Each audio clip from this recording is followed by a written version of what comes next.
Welcome, everyone. My name is Juan Carlos Lopez. I am coming to you from Mi'kma'ki, the unceded territory of the Mi'kmaq people. I say these words as my intention to listen and listen and listen. And a very, very dear colleague of mine says, once you are done listening, go back and listen and listen and listen again, because we want to, or I want, this is my commitment. I want to learn. I want to learn what has happened in the past. I want to learn what happens today so that we move towards decolonization and reconciliation with the recommendations of the Truth and Reconciliation Commission. These lands where I work and live and play have also received different waves of people of African descent. And I also, and the record goes back to at least 400 years. But then this person that we have on record that came 400 years came as an interpreter between the Mi'kmaq and the English. So you go and figure if it was really 400 and that many years, because there obviously was some contact before. But regardless of that, I also say that as my commitment to listen and continue listening and learning to and with the hopes of creating a better future for everyone. So thank you very much. Thank you very much for joining us. Today we have what we call a Maple League hosts event, and this is when we call upon other people outside the Maple League to come and join us, and we're really, really, really happy to have this session. But I'm going to pass the mic now to Dr. Erin Austin in St. FX, as she will do the introduction of our guest speaker.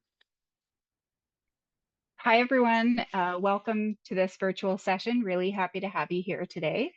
I'm excited to introduce our guest speaker, Dr. Sarah Elaine Eaton. Dr. Sarah Elaine Eaton is a professor and research chair at the Werklund School of Education at the University of Calgary in Canada. She's an award-winning educator, researcher, and leader. She leads transdisciplinary research teams focused on the ethical implications of advanced technology use in educational contexts. Dr. Eaton also holds a concurrent appointment as an Honorary Associate Professor, Deakin University, Australia.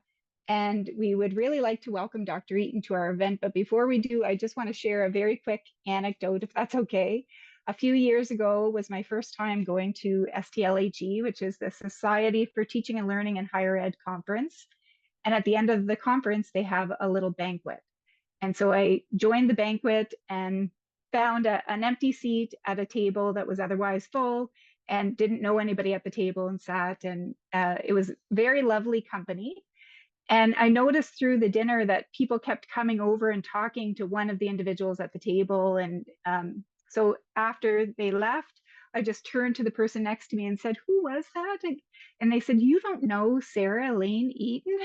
And the way they said it, I was like, "Oh my goodness." So I had to look her up afterwards.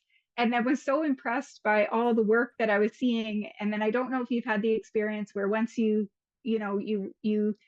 see something, you're seeing them everywhere. So I was seeing Sarah Elaine Eaton's work everywhere, very impressed by it, had an opportunity to see a couple of talks again. And this past time was again at STLHE, where she delivered an amazing talk. And both Juan Carlos and I saw one another at the end of the talk, and we said, we have to get her here on campus. And so we kind of cornered her, and I do want to apologize for that, Dr. Eaton. But she said yes. And so here we are today, and I'm just going to pass the mic to her because she's got a jam-packed talk for us today. So thank you so much for being here and saying yes when two wide-eyed people came up very excited and gave you no other option than to say yes. So welcome. Thank you so much for the introduction. I was not expecting the anecdote, and please call me Sarah, by the way. I was laughing as you were giving the introduction. That's wonderful. And I'm so delighted and honored to be here with you. And you didn't have to twist my arm one little bit. It's genuinely an honor to be here with all of you today. And so we're going to talk about a big topic, and we get to spend some time talking about my favorite topic, which is academic integrity. And I see some other academic integrity enthusiasts in the virtual room, and I'm delighted to have everyone here as well. So a little bit about me. In addition to the introduction, I'm joining you today from Treaty 7 territory in southern Alberta, also home to the Métis Nation or districts 5 and 6 of Alberta. I'm at the University of Calgary and make my home in Calgary now, though I grew up in Nova Scotia and my heart is in the Maritimes many days. So my heart is in two places, Calgary and Halifax.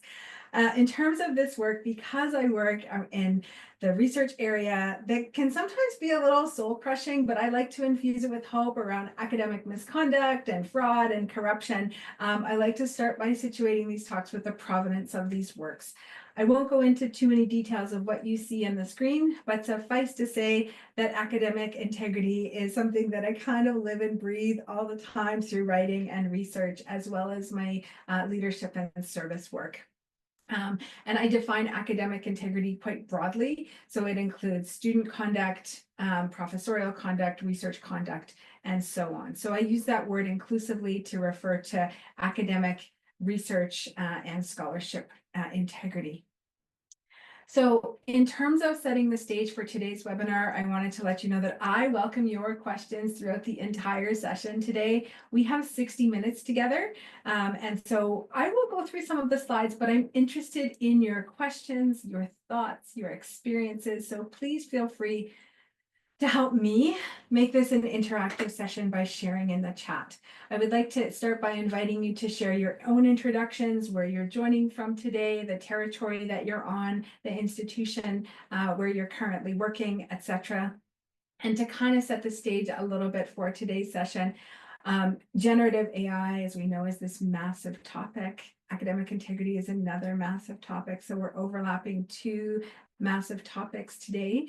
And we know that we will not solve all of the concerns around generative AI today. We won't solve them even this year. So this is a part of like what I would consider a big paradigm shift in education. The first paradigm shift happened at the beginning of my career that I experienced was the integration or popularization of the internet and how that changed teaching, learning, and everything we do. And I feel like we're in this point of just the beginning of another change as well. And so there are so many complexities and we won't have time to address them, but we'll be able to have some conversations today specific to teaching, learning, and integrity. Thank you for sharing the introductions in the chat. I'm watching them on the screen. And if you see me turn over here, it's because I have two screens going. If you hear me typing, it's probably because I'm going to look up some sources or references and share them in the chat today. So happy to have everyone here with us. We know that ethical AI is going to be part of the ongoing conversations. And when we talk about ethical AI, everybody has a different version of what it means to be ethical. And I saw something great on LinkedIn yesterday, and I can't remember who posted it, but the difference between responsible AI and ethical AI, as responsibility being a subset of ethics. So if you're using these terms in your university, then you might think about ethics as being an umbrella term to guide this that would include all kinds of things, including sustainability, ethical labor that goes into the production of AI models, the ways in which AI is used, gender issues. And in fact, speaking of gender issues, maybe I'll share with this group something that has been, it's new. It was a project I was working on with UNESCO, actually, and it was looking at ethical AI, and it was an outlook study on artificial intelligence and gender. So in case you haven't thought about these aspects of AI and gender before, this report that we worked on with UNESCO was just released October 30th. It's brand new, hot off the presses, and includes a number of different aspects like algorithmic bias, etc. So this is one resource that's new that you might not have seen, and I would like to suggest that you could add it to the reading list and share it around, because in higher education, I think the questions around gender have been largely sidelined as we look at the idea of integrity and misconduct and what does this mean. So we're going to focus today on student learning and AI. And in my world around academic integrity, I like to set the stage by saying, when we talk about this, let's make sure we're getting our language Right. And so this is a continuum, and I want to give credit to the graduate students that helped put this together. Helen Pethrick and Crystal Turner, they were two research assistants at the University of Calgary. And we talked about how people will sometimes use academic integrity as a euphemism or whitewashing for misconduct or fraud. So if we can think about integrity as being something we want to cultivate and celebrate, teach our students how to make great ethical decisions in their learning, ask for help, self-advocate, build their skills. And then as educators, there might come this point where we think something's gone wrong or we know something's gone wrong. And then we would move over into misconduct or breaches of integrity or violations of integrity. One thing we don't want to hear is when people say, ugh, I'm dealing with integrity. We don't deal with it. We celebrate it. So just to kind of set the stage there, it is okay to say the words academic misconduct. And we frame this, certainly in Canada and North America, we prefer the term academic misconduct to academic dishonesty. And I'll tell you why. Academic dishonesty is a kind of outdated term.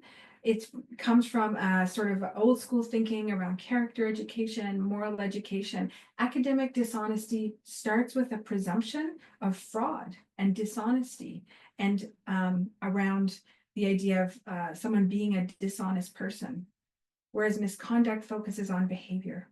And you can still be a good person and make a wrong step one day. You can still not cite and reference properly. So I prefer academic misconduct to academic dishonesty because we know that many of our students are good people. But that kind of brings us to this idea of like the bell curve of cheating.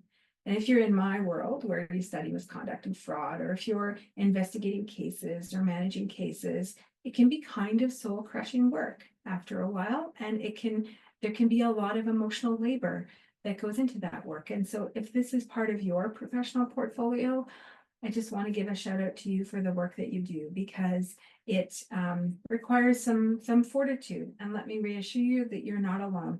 There's a whole community of folks in Canada and beyond who work in academic integrity, whether it's through a formal role like an associate dean or someone else who conducts investigations, or an informal role as someone who's interested in the topic.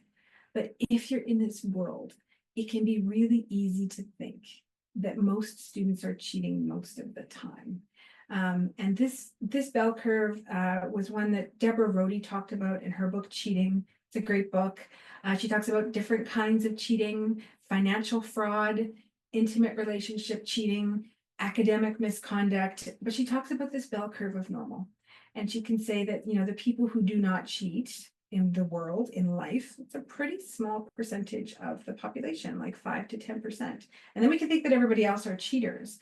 But I mean, what a bell curve shows us is that there's a normal part of the bell curve, and that at the either end, we have the outliers. And the outliers in our case are people who either never cheat, bless them, or at the other end have some kind of pathology around there, and that they'll continue to cheat and cheat and cheat, and there's nothing we can do to stop them. I'm not a psychologist or a psychiatrist, but it's like when you hear law enforcement officers say that 80% of the crime is committed by 20% of the people, or 20% of the criminals, right? That people who are intentional, deceitful, sort of what we might call the bad apples, relatively small percentage. And in the middle, you have the rest of us. And I say us because I remember cheating in school, in grade school. And I take that with me forward. And I certainly didn't make a practice of it. But I remember in grade 3 copying from the encyclopedia for an assignment. So many people might make a wrong decision at the wrong time, but it doesn't make them bad people. So one of the things I wanted to kind of challenge you to think about as we do this with our work is to think about students as normal people who might make a misstep. That's a lot of the people that will engage in misconduct. And I'll often say in my talks, students are not our enemy in this work. And yet we still see these antagonistic relationships with students. So one of the things I like to do in my work is to disrupt and trouble the idea of the cheating students that we have to fix. Students are not our enemy. They don't need to be fixed. In fact, I'll often say students are our future, and we need to be able to treat them as the future leaders of both our world and our workplaces, etc. So yes, and thank you, Tony, for the analogy of speeding as well. It's kind of the same thing, right? If you go over the speed limit, then are you a criminal? Have you broken the law? Are you a bad person? That kind of thing. And so there's these sort of degrees of this. And I like to really promote the idea that we're here for our students. But in terms of academic integrity and how it's thought of in the world, let me start with some like conceptual framings, because it helps to frame the conversation around artificial intelligence. And this was based on a book chapter that I put together with my colleague, Teddy Fishman from the United States. This is from the Academic Integrity Handbook, the second handbook.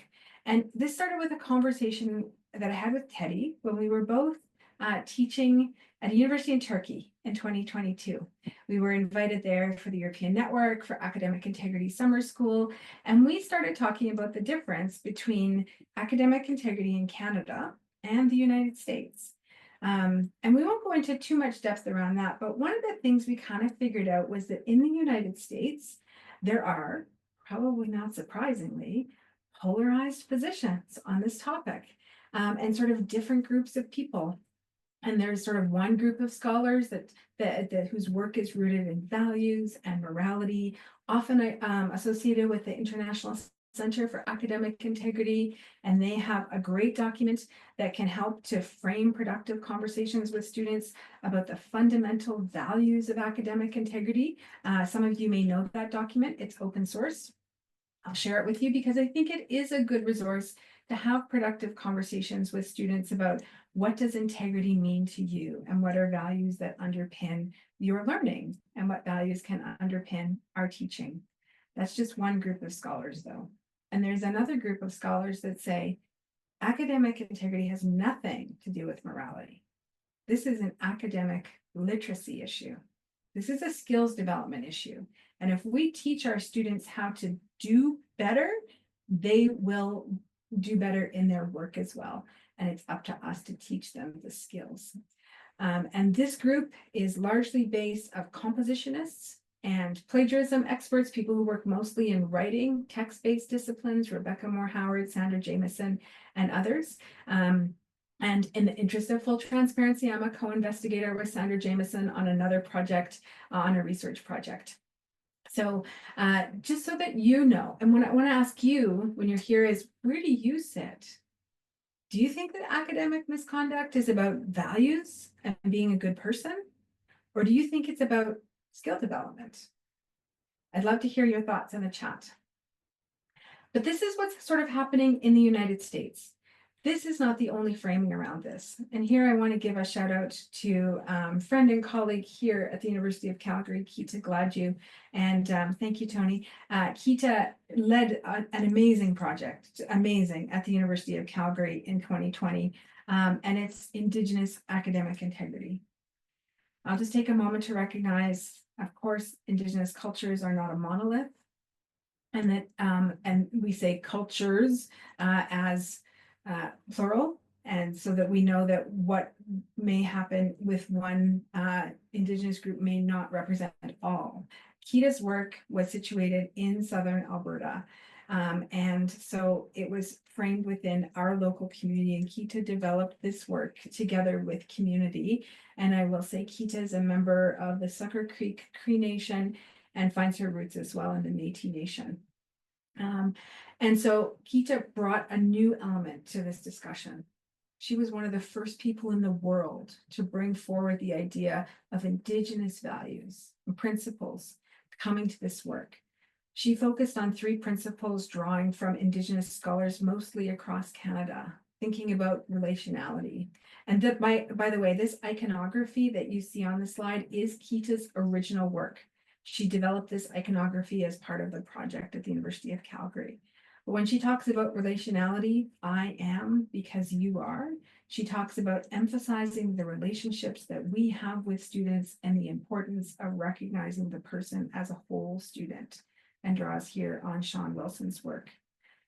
And then she talks about reciprocity and the roles that we serve. And here she draws on Hart's work, saying inherent in this commitment to the people is the understanding of reciprocity of life and accountability to one another. One of the beautiful things I love about Kita's work is that she doesn't start with the rules or the policies or the procedures. She started with the people. And I really like this framing. Because I think it brings us back to the heart of integrity and the idea of integrity coming from that Latin root meaning to make whole, and that we can think about the student as a whole person rather than just somebody who either complies with or doesn't comply with the rules. And finally, she talks about respect, but not respect in exactly the same way as it had been previously framed about respecting the rules, respecting your teachers, respecting authority, but rather respect does nothing about us without us. And here she draws from the work of Smith, saying Indigenous knowledge extends beyond the environment. However, it has values and principles about human behavior and ethics, about relationships, about wellness, about leading a good life. Knowledge has beauty and can make the world beautiful in a good way. This framing around academic integrity might resonate with many of us in Canada. So Kita's work has been highlighted by various other universities across Canada. To my knowledge, other universities have not undertaken such an in-depth project, but her work is open access. I put the link there and you're welcome to share it. And also, I would say, leverage this to have important conversations on your campus. And I think that this relates really well to artificial intelligence. So let's get into some of that. Some of the talk today was supposed to be centered around post-plagiarism. And this was a term that I was started working with around 2020 when GPT-2 came on the scene. And I began to sort of play with the ideas of what would it look like in a world where artificial intelligence was part of our everyday life. So this was 2.5 years before ChatGPT came on the scene, but thinking deeply about the potential impact on plagiarism and misconduct. At the time, we had no idea really what was coming, but the signals were there. I won't go over all of these today because we have a fair amount of limited time together, but what I will do is I will share with you in the chat sort of where I've written about this in some depth if you want to follow up. Because I know that if for some of you, if we've been together in other sessions, you may have heard me talk about this as well. So I took the ideas from 2020, kept thinking about them, let them marinate, and then last year wrote up a piece for the International Journal for Educational Integrity, which is a journal that I edit, and once a year I do a topic, an editorial on what I call like a big thinking topic, only once a year. And last year was on this topic around post-plagiarism. And I explain each of these 6 tenets in the editorial in some depth, thinking about how human AI writing would become hybrid, thinking about the impact on human creativity, thinking about language barriers being overcome, as well as the idea of humans can relinquish control but not responsibility. But attribution remains important. And ultimately, historical definitions of plagiarism really no longer apply. That's the kind of the highlight for today's talk. The deeper dive, check out the editorial. But when people ask me, what is this like post-plagiarism idea? I'm like, well, for me, as an academic integrity scholar, ethics scholar, it's about being in a human society where advanced technologies are so infused in our everyday life that we kind of don't disentangle ourselves from them. And that it really heralds sort of a new era in intellectual engagement in the age of advanced technology, where we are working side by side with AI applications. And I did a talk for a group of parents at a Calgary junior high a couple of months ago, and the parents were scared. And they said, one of them asked me, do I think that children in particular will become dependent on this technology? And I said, well, I don't know, but I said, look at the devices you're holding in your hands or that you've put down on the table. Everybody, of course, had a cell phone because it's what we all have now. I said, are you dependent on that cell phone? What if I take that cell phone away from you? And the idea of dependency then becomes, sort of framed in a different way. And the issue of cell phones in schools is a big one. And we won't talk about that today, but suffice to say that the idea of dependency is one that's worthy of consideration. From my perspective as a plagiarism scholar, I can see a lot of tensions in the field right now that we don't have the answers to. Plagiarism as the idea of like copying somebody else's words verbatim has been around for a long time. Prior to the printing press, really solidified during the time of the printing press, but it had a major shift with the internet because the internet brought with it the idea of copy and paste plagiarism. Before that, we had to handwrite things out, as I did when I copied from the encyclopedia. So I feel like misconduct and plagiarism need rethinking. And I will highlight one part of the post-plagiarism framework here that I would like. Oh, we've gone a little bit too far ahead here. Okay, all right, maybe I'll just stick with this for now. It's the idea of responsibility around this. So one of the things that I wanted to share with you all today is the idea of we can relinquish control to an AI to do our work for us, either in whole or in part. I can have ChatGPT write a reference letter for a student who's applying for a job, for example, write the whole thing for me. Or I can go back in and edit it, revise it, use the AI as a kind of a hamburger helper starter kit, if you will. But what I don't relinquish is responsibility for the output. This can be applied in school, in business, and in life. We can relinquish control to a technology, but we don't relinquish responsibility for the output. So when we're talking with students about the work that they submit to us and wanting to know that they've learned, the idea is who's responsible for the product or whatever is being submitted in terms of assessment. We don't have all of the things sort of figured out around assessment yet, but we can say this in terms of like assessing with integrity in the age of artificial intelligence. We want to be able to provide clear guidelines to our students on when and how AI tools can be used. I don't know about you, but I've heard a lot of discussion across the country about need for AI policies. Some universities have them, some universities don't at the institutional level. I've heard of instructors wanting to put guidelines in their teaching syllabus. If your university has guidelines around AI for your teaching course outlines, please feel free to put them in the meeting chat. We could all learn from each other in this one.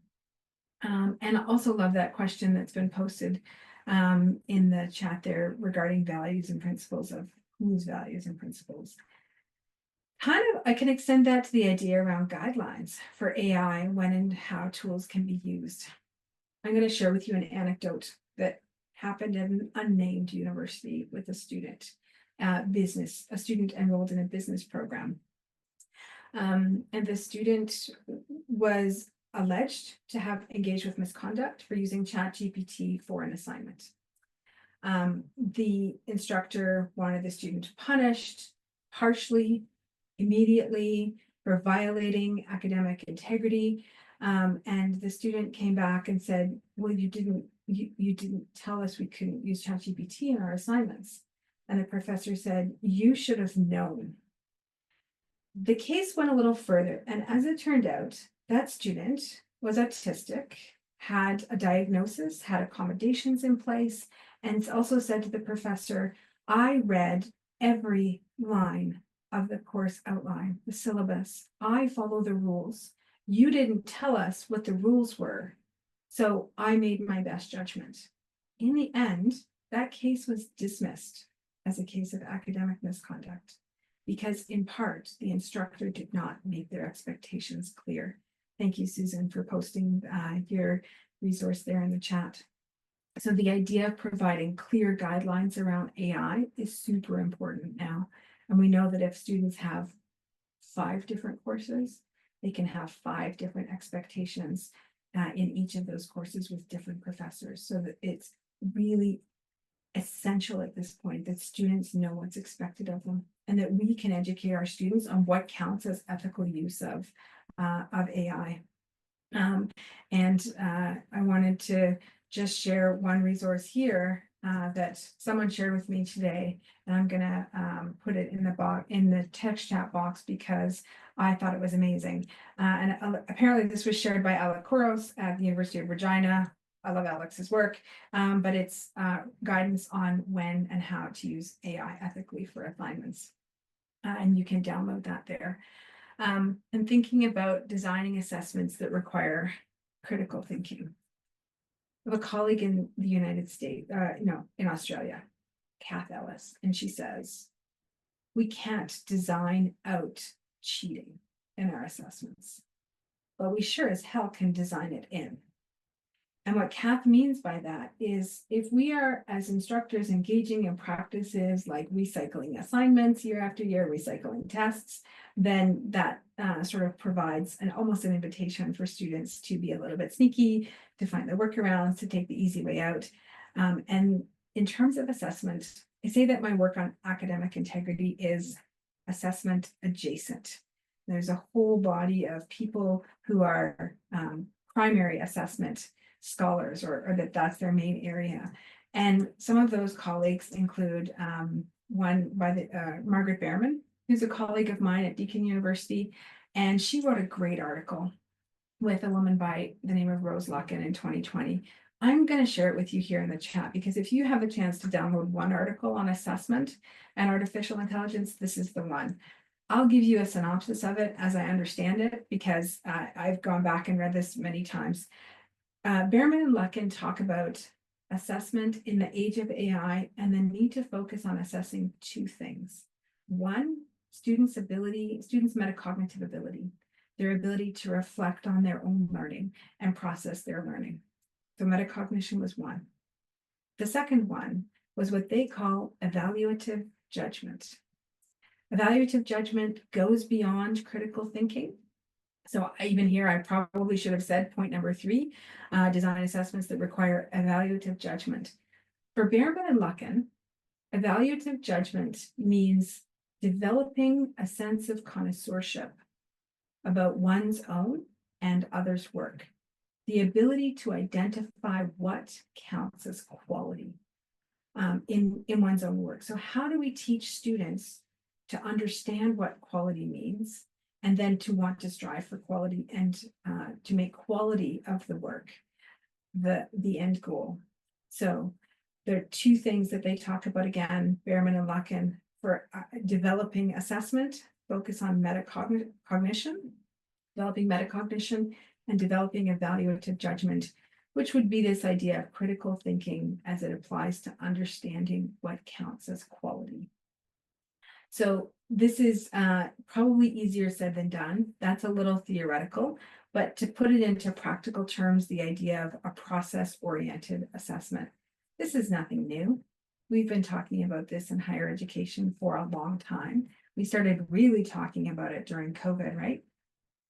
And the idea of a summative evaluation as being something that follows formative evaluation and the process of learning. So the idea of drafts and outlines, presentations, talking it through can be something that, thank you, Ryan, for sharing Alex's updated version there. Thanks. Someone sent me the Dropbox version. Something that we can do in practical terms. And I've also heard more and more about the idea of incorporating oral assessments. And I wanted to share an anecdote that we had from one of our teaching assistants at the University of Calgary. This student was originally from India, and the conversation was happening around oral examinations in large STEM classes. And this student, I think, was in I think it was chemistry, might have been biology. Anyway, she was a teaching assistant and said that when she was an undergraduate student in India, they had oral examinations in large STEM classes there, and they were 10 minutes each. And the students were told to bring their lab books with them to the oral exam. And they sort of filed up, they lined up in a file outside the professor's office, and each student had 10 minutes for their oral exam, and then the next one would come in, and the professor would ask them about what they had handwritten in their lab books, and they would need to be able to explain what was in their lab books. That blew us all out of the water, because here was a student saying, yes, you can do oral exams on a large scale, you can do them quickly, you can have criteria, and you can allow students to be able to talk about what they've learned. So this was really interesting for me, because the idea of scaling oral exams was something that we kind of consider a sticking point. And so I would like to challenge you to think about the ways in which we might include more orality in our assessments, because I think in part, it can also help us to achieve some of our goals around decolonization. That's probably a bigger idea, but wanted to plant this as something that we can think about here. And we have, I think in the Western world, arguably, an overemphasis on written outputs in our assessment. And as a plagiarism scholar, this is something that I think about a lot in terms of writing and thinking. And I'm a humanist by training. So for me, writing and thinking go hand in hand, but it's not the only way of thinking. It's not the only way of sharing knowledge. So thinking about how can we offer students other opportunities for this in their assessments. And also, when I say the next one is kind of continuing on the idea of conversations of encouraging open discussions about AI use in coursework.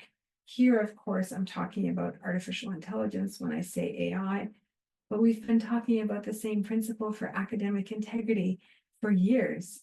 We will often say in our academic integrity will, having a statement in the course outline that points students to a policy doesn't absolve us of our responsibility to actually talk to our students. The same goes for AI and talking with students about, one, our expectations, and two, their use of it.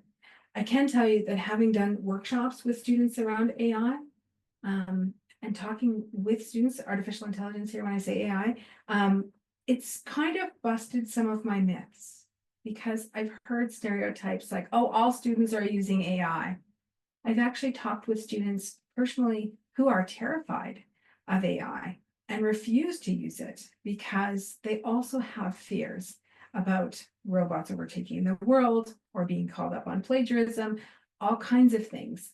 So I think that it's probably fair to say that the disparity that we're seeing in our profs and educators and TAs might also be reflected to some extent in our student body, and to try in really understanding that our students are a heterogeneous group. They're not all homogeneous in terms of their thinking. They're not automatons. They're not all just using AI willy-nilly without thinking about it. And I'm so inspired by talking with some of our students in the way that they're critically thinking about AI, and they're concerned also about the impact on the environment and other things about it. When we talk with students, we can understand some of that nuance as well. And also thinking about the things that AI cannot replicate. And so there's another book I've been reading. I've been reading it for a long time. I keep going back and reading other bits of it that I wanted to share with you. It's by a fellow named Mark Roberts. And he's written a book called Non-Computable You. What you do that artificial intelligence never will. And now this book is from 2022. Some things have already changed, but it really is a thought-provoking book around thinking about what can we do as humans that AI can't, and thinking about how we can incorporate that into our assessment around creativity, analysis, evaluative judgment, metacognition, etc. And so thinking about what are the human skills and what are skills that AI can do. Philip Dawson, he is an assessment guy. He says he's academic integrity adjacent, so we have some overlap in our work. Philip Dawson says AI can do some things really well, and it's important for us to be able to acknowledge this, and rather than saying, oh, well, AI can't do certain things. AI can write probably a grade 8 level 5-paragraph essay on the history of a number of things really well. The sentences are clear, the grammar is perfect, the spelling is impeccable, but is that something that we need our students to be focusing on right now? So thinking about the things that AI can't do really well in terms of helping our students grow and be the best versions of themselves. That might include incorporating some in-class time for writing, presentations, knowledge sharing. I think of this as giving our students a chance to showcase their learning and what they're bringing to the class, rather than just calling it, like I've put in here, in-class writing and presentations. But what about if this was our time to develop our relationality with our students so they can come and get some feedback from us and have that engagement? So one thing, I'll just take a little pause here and ask you, what are you doing in your courses right now? Or things that you're recommending if you're in an ed developer role? What are you recommending or doing in your classes to help people on your campuses think through some of the complexities around assessment and AI? And we know from academic integrity work as well, that if we take the time to teach our students the skills associated with academic integrity, one, they build their confidence and they build their competence, but also we demystify the topic and we make it okay for students to ask questions. We also know that a one and done approach doesn't work. So if you have an orientation or first year tutorial around academic integrity, yay, amazing. I wish my university had one that was functioning across all of our courses. We don't, but that is just a first step. And that we know that students need time to practice their skills again and again and again. And it will be the same with AI. The idea of teaching information literacy, source evaluation, and we can do this, especially in conversations around fake news and the quality of the sources. So you can see a through line here in some of this of shifting our conversations towards quality. This will probably also help our students as they're preparing for future careers in bringing the best quality of their work and the best versions of themselves, not only to the classroom, but to the workplace and beyond. Because one of the other pieces here could be emphasizing the value of original thought and personal growth, and communicating with our students that they are important to us in terms of who they are as human beings, but also their thoughts, their creativity, their learning, that all of this is an important part of who they are. And through this, I think that we can create a culture of integrity through positive reinforcement. So these are some of my top tips here for assessing in the integrity in the age of AI. Juan Carlos has put here, colleagues asking students to ask AI for a concept that they then compared with how is described in the textbook and in class. Terrific, thank you. And we've got a couple of other things here coming in the chat, so I'm just going to take a moment to pause here and reflect on them. I like what Magdalena said here about focusing on inviting students to critically analyze AI outputs and developing very granular assessment level AI instructions that explain how AI tools might support or interfere with learning goals for each individual assignment. Beautiful, thank you. Susan says, encouraging faculty to come to AI workshops. Thank you for that. And talk about academic integrity, whether or not AI can be used or how. In every assignment, it's on the syllabus, talk about the beginning of the course and talking about it all the way through. Yeah, thank you. Okay, and I thank you, Susan, for sharing the resource here. And Aaron saying, had an interesting conversation with students focused on the world of work and the importance of being knowledgeable about AI is, can't do. Beautiful. And then Samantha's talking about being a librarian and teaching information literacy, fake news, source evaluation, critical information literacy, epistemic justice. These are important concepts for sure. And other literacies basically is your main role. But recruiting the mass of students you'd like to have at your co-curricular workshops. Yes. Thank you for this. One of the things I wanted to emphasize in the time that we have together here today is the idea of a wraparound approach to to academic integrity. Historically, education, K-12 and higher ed has been characterized by pretty antagonistic and adversarial relationships between students and professors, or students in the administration when it comes to academic misconduct. And this is where I keep saying again and again, the students are not our enemy. They are our future, and rethinking the idea of integrity as a wraparound approach to student success. So in this infographic, the student is characterized by the image of the human brain. There should be a human whole person, but the human at the beginning, in the middle of it all, is to be keeping the students at the heart of everything that we do, but also thinking about the responsibilities of integrity for other interested parties in our campuses that extend beyond policy enforcement and rule compliance. That remains an important part of the work we do. It's not going away anytime soon. But if we think about our responsibility as educators for teaching and teaching assistants, for teaching practical decision-making as part of the curriculum, this can be really helpful. And I will say, before the talk today, we were just chatting, and we were talking about a resource that we developed at the University of Calgary some years ago. And I'm going to share it with you here, because we hear more and more things about teaching assistants being caught in the middle, if you will. When it comes to academic misconduct, we've heard of teaching assistants being asked to conduct investigations or to do the case management because the professors say, I'm too busy, you go figure out if this is plagiarism or not. And the idea of offloading the responsibility to teaching assistants for possible academic misconduct is not okay. And here we put together a tip sheet, some do's and don'ts for working with teaching assistants. And what is a teaching assistant's responsibility and what is not a teaching assistant's responsibility. This is a Creative Commons handout. You can have a look at it if you want.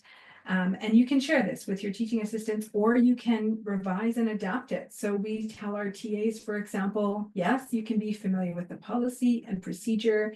You can have a conversation with the course instructor about their expectations in terms of academic misconduct. TAs are great role models and ambassadors for academic integrity.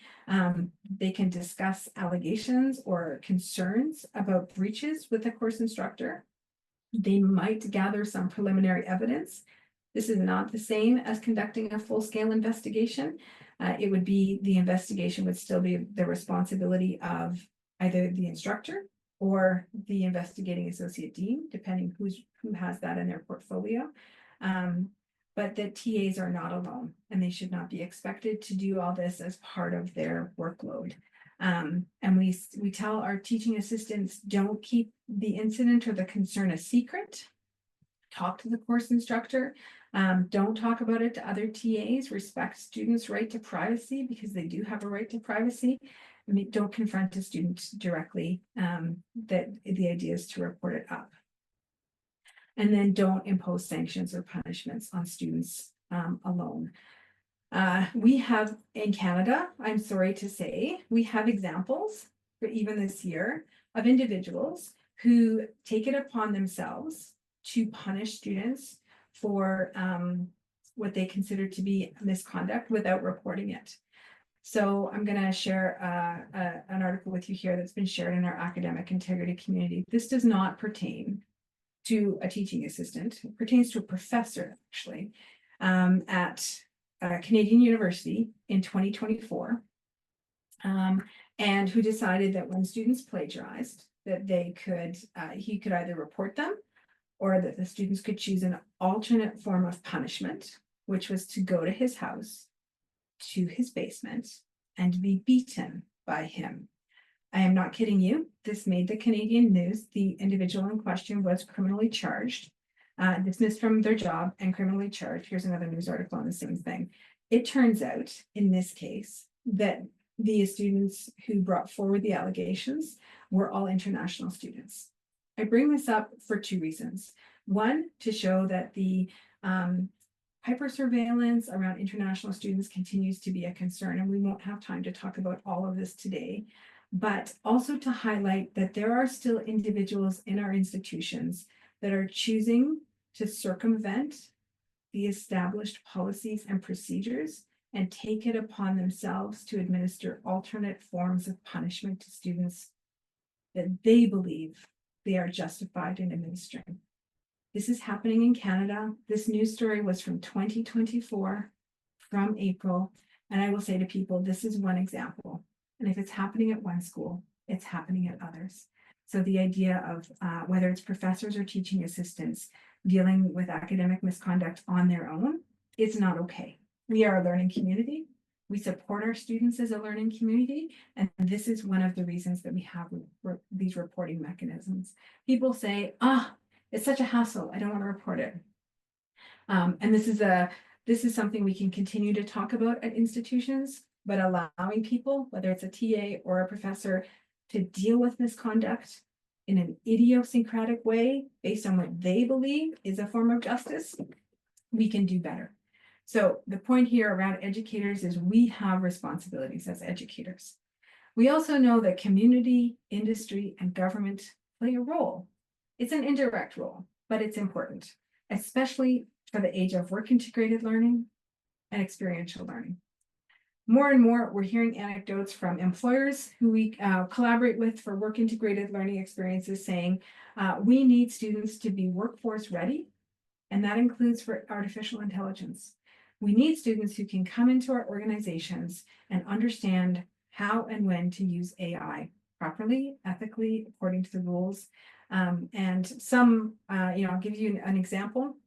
My husband works for a large telecom company, and they have what they call students in training or employees in training, and they're telling us that the students are coming into this high-tech industry. They do not have the skills to use artificial intelligence, but themselves, they haven't been trained, but they're going to ChatGPT. But this large telecom has proprietary internal artificial intelligence designed for the company for use internally. You have to have an employee log in to use it. They don't want employees using open source things, but they do want employees who understand when is it okay to use AI and when is it not.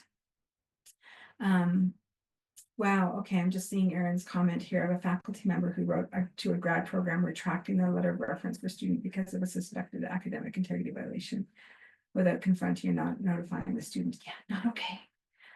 We have processes and procedures in place for these kinds of things. And Susan says here, yeah, I agree with you, Susan. That's probably no surprise. Susan and I agree often on things that we often hold our students to higher standards for transparency and attribution than we do ourselves. It's so true.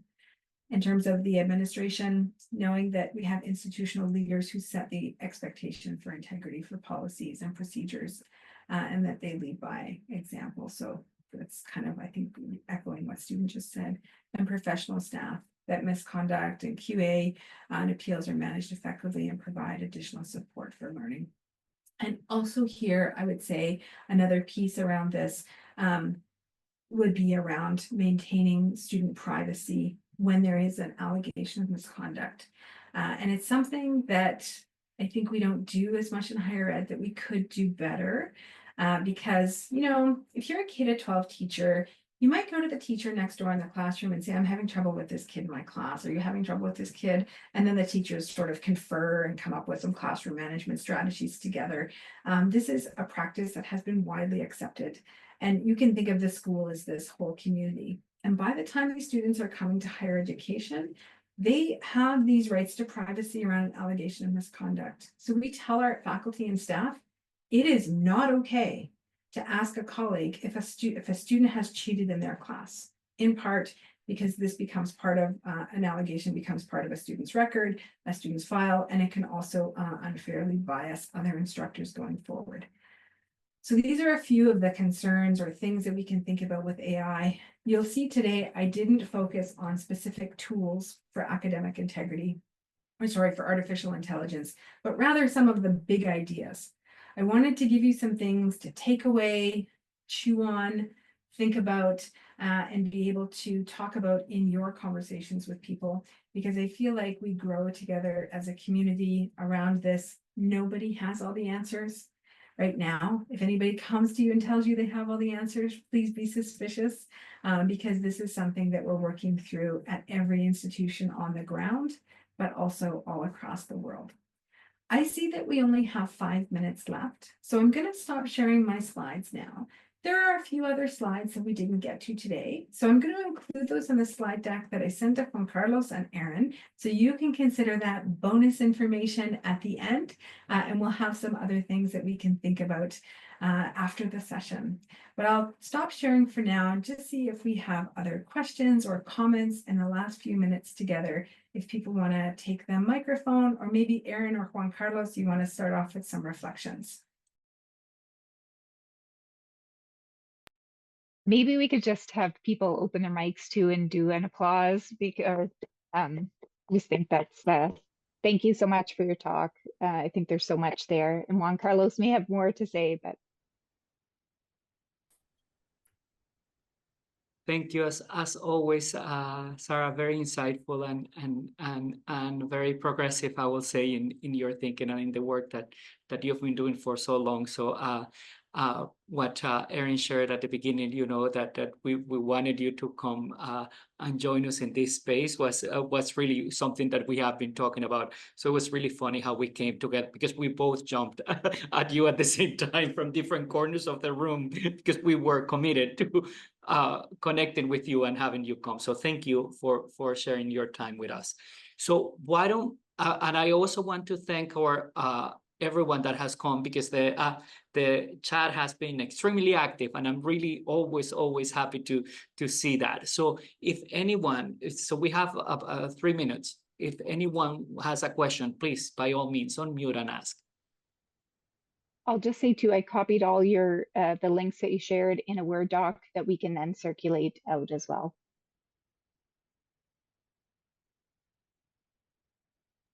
Hey, Tony, go ahead. Hello, how are you, Sarah?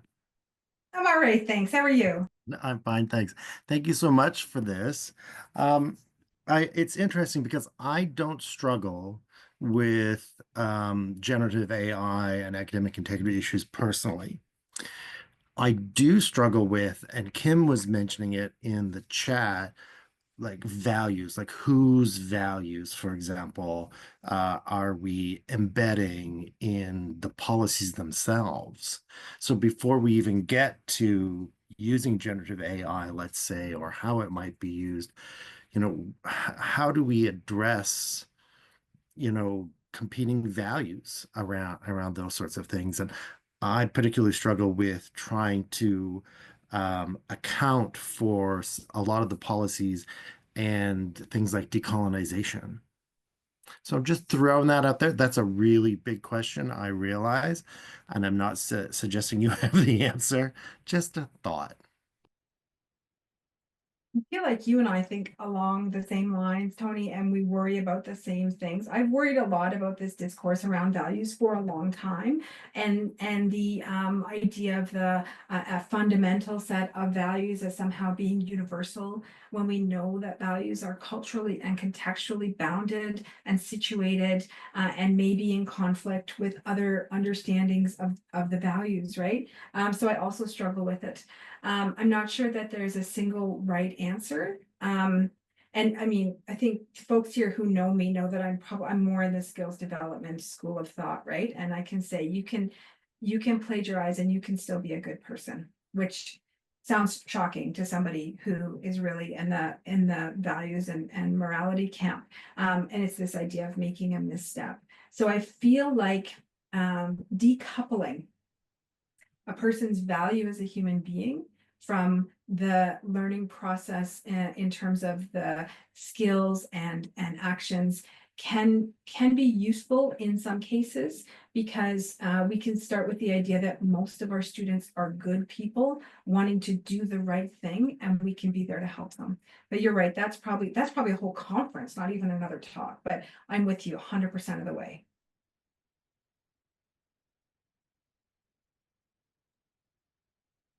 Thank you. We are at the top of the hour, so I'm going to stop the recording.